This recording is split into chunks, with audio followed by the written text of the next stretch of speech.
How's it going, gang? Chris Card's back through the mail. Monday, 5 returns for you today, including the very first one back from Lehigh Valley, Pennsylvania. Hope everyone out there had a great weekend. And we've got my letter of request back from Mr. Fischer. We got Mr. Jack Fischer, who threw the very first pitch in Shea Stadium history back in 1964. Also gave up the first home run in Shea Stadium history to Willie Stargell. Willie, extras for you. Glad to, Chris. Smiley face. Awesome return from Jack Fischer. $15 a card. I had a 64 tops I really wanted signed. 65 tops I wanted signed, and I got extra cards back. I think that's a Fleer from 1959, actually. Gave up Ted Williams' final home run in his final at-bat in 1960. Home run number 521 in his very last at-bat in Major League Baseball history in Fenway Park. Yeah, it's a Fleer 59. Jack Fischer also sent along a nice 1962 tops, and the 65 tops with the Mets is mine. Kind of steep for me, a little expensive, $15 a card, but I really wanted that Mets card signed. He did charge for inscriptions. I did want a first pitch at Shea inscription, but I think it was like $10, and I just I was feeling cheap that day, and I figured I just wanted to get this card signed, which I did. It looks great, but he also threw in a couple extras. Really cool return from Jack Fischer. Also gave up Roger Maris's 60th home run in 1961. Spent 11 years in the Bigs, spent 4 with the Mets, 4 with the Orioles, and a few cups of coffees with a few other teams. Awesome return for return number 1. Let's move on, my friends, to return number 2.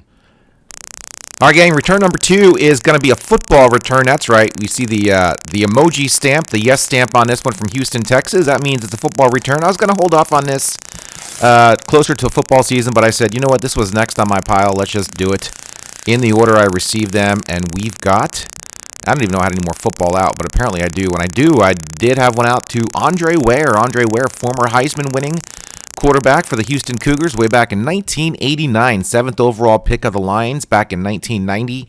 Never developed into the quarterback he was in college. Some say it was because of the run and shoot offense of the Houston Cougars. Thought maybe he was a product of the college offensive football system, but never did translate well. A couple years with the Lions, went to play in Canada for a few years, as well as a cup of coffee in NFL Europe, if you remember that. Nice return from Mr. Andre Ware. No fee, no nothing.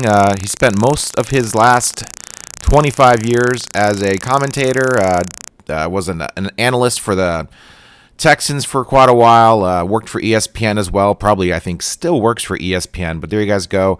As you see, I inundated him with several rookie cards. Did not get a Heisman inscription. I didn't ask for one. He does have a Houston Cougar football card there, the score on the far left there, but that's neither here nor there. Awesome return from Andre Ware, just a few months away from football season, both college and the NFL. It's a little hot outside right now, but I'm getting a little excited for college. Very excited, actually. So let's move on, guys, to return number 3. No surprise who this is from. We got a return from Kent Henderson, as you see there on the return address label. Probably sent him some 74 cards, and there we go. 74 top signed for the set. Unsigned index card. And there is the 74 tops team card. He is $3 a card, so I sent him 5 cards, $15. I sent him 2 team cards here. Also signed by Buddy Bradford, Stan Bonson, Wilbur Wood, Cy Acosta, and Skip Pitlock. Mixed and matched those signatures on either of those cards. Those cards are a little bit different. Looks like he signed over the Buddy Bradford name on the card there on the left. That's kind of a bummer, but that's probably going to happen. It's not terrible. Still looks good. Ken Anderson also signed, of course, the Chicago White Sox autograph card there, which I don't like getting those signed. They're kind of a mess, but they are for my set, so I'm like, well, I'm going to try to get every card signed on that set. I might as well go for this card as well. Already signed by Stan Bonson and Cy Acosta. Now Ken Henderson signed at the very top. Nice 16-year career for Ken, 8 with the Giants, 6 other different teams with the remaining 8 years of his career, including the 1978 Mets, who I apologize for as a Met fan. I apologize on behalf of all Met fans that you played on the 1978 Mets. Looks like also Chuck Brinkman on that 74 tops signature card as well. Got into all 162 in the outfield for the White Sox in 1974, so kind of cool to have him on these team cards. Spent most of his years with the Giants, but he did have a few formative years with the White Sox. So glad he's on the team card. So let's move on, guys, to our next return. Return number 4 is from Phoenix, Arizona, as you see. And I'm still trying to figure out my audio levels. They've been off the last couple of weeks, guys, so I apologize for that. Plus, my voice is shot. I was at a concert last night, so I sound a little weird to begin with. Weirder than usual. We got Duffy Dyer back here on a index card. That's an easy one to figure out. There he is on the 69 Rookie Stars card. And, of course, 1974 Topps Mets team card. Already signed by Wayne Garrett, Jerry Koosman, Ed Kranepool, Jerry Grody, and now Duffy Dyer. John Matlack also on there. John Matlack also on the signature card along with Duffy. Nice return from him. And yeah, I just got Cleon Jones back last week, and I really want to send this off to Cleon Jones, but dude, this is risky because I got 2 people on here that are no longer with us, so tough to send off, but I'm glad. I like to get the 69 Mets on the 74 Topps team card, of course. We got 2/3 of the catching crew now. We got Jerry Grody and now Duffy Dyer. Duffy Dyer, who was the Mets' 9th overall pick in 1966 draft. Spent 14 years in the Big 7 with the Mets. Also spent some time with the Pirates. J.C. Martin, of course, was that 3rd catcher on the 1969 Mets team, World Championship winning team. Of course, he was out of baseball in 72, I think, so he is not going to be on the 74 Topps Mets team card or any team card for that matter. Also going to get this back. Cleon Jones, would love to have him sign on the bottom right, and then I think I would call it a day. I don't know who else I would get on there that would be worth the risk of sending this off. As you see, I already got Cleon Jones on the 74 Topps Mets team card that I was thinking I was never going to get back, but he signed them and sent them back, so I could send this one off to him and maybe even a signature card there because his name's on that signature card. That's always kind of cool to get the guys that sign the signature card to sign it again. That'd be cool to see. So I could send maybe those 2 cards off and $10 to Cleon Jones. Maybe he would return it. I hope he would return it. Otherwise, I'd be very, very sad. But after that, I think I would retire that Mets card. I know I've said I'm going to retire that a couple times, but I see some more guys that are just kind of gimmies, and I'm like, I need to get this sent off and signed one more time. So let me know what you guys think about that 74 Topps Mets team card. You know, no guts, no glory, right? So that'd be pretty sweet if Cleon Jones could sign that 74 Topps Mets team card. Anyway, guys, enough rambling. Let's move on to our final return of the day. And our final return of the day is from the Metroplex in Michigan.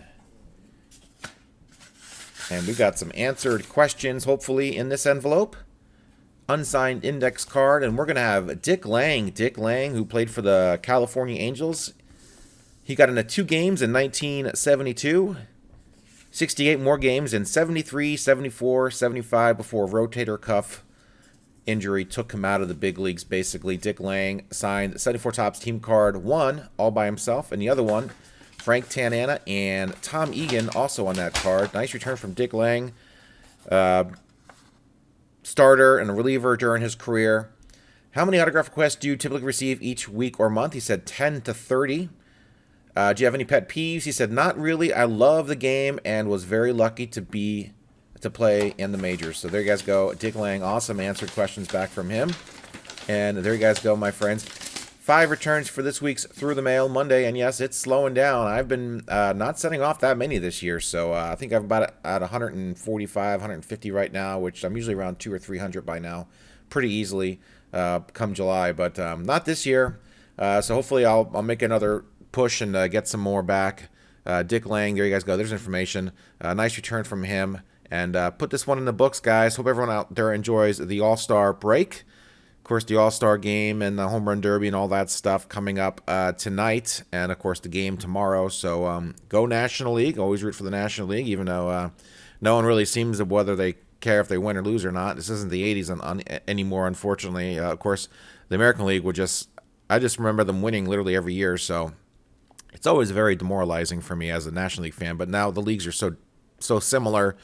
There's not the pride there once was. Plus, of course, interleague play took a little bit of the steam out of that engine as well. So there you guys go. Through the Mail Monday, number 338. Thanks for watching. Hit that subscribe button. I do this every single week. Would love to have you along for the ride. Of course, hit that like as well as comment down below. Let me know what you thought of this week's returns. We had a football return in here. Andre Ware, former Heisman winner.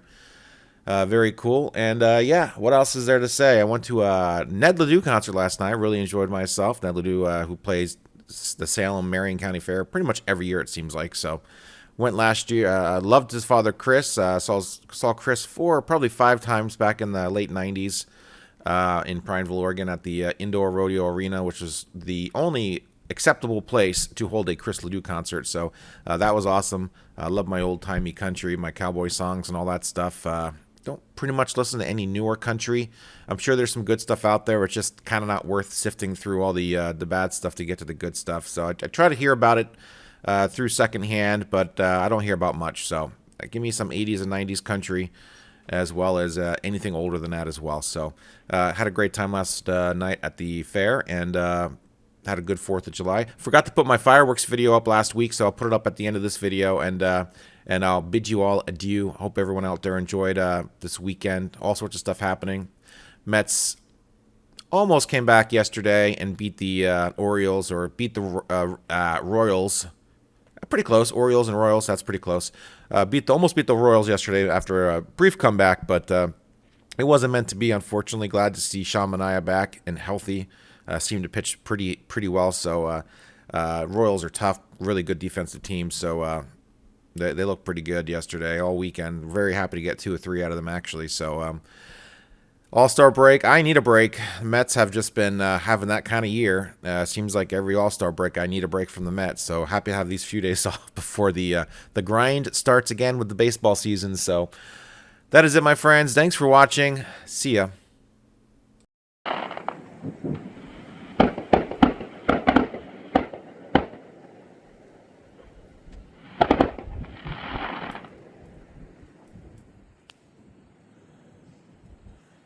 Yay! Thank you, neighbor. I pretty much stopped down there. There's a few of them. Oh, there we go. There's the bridge right there. Oh, yeah, they're going nuts down there. Got to be ending soon. Yeah.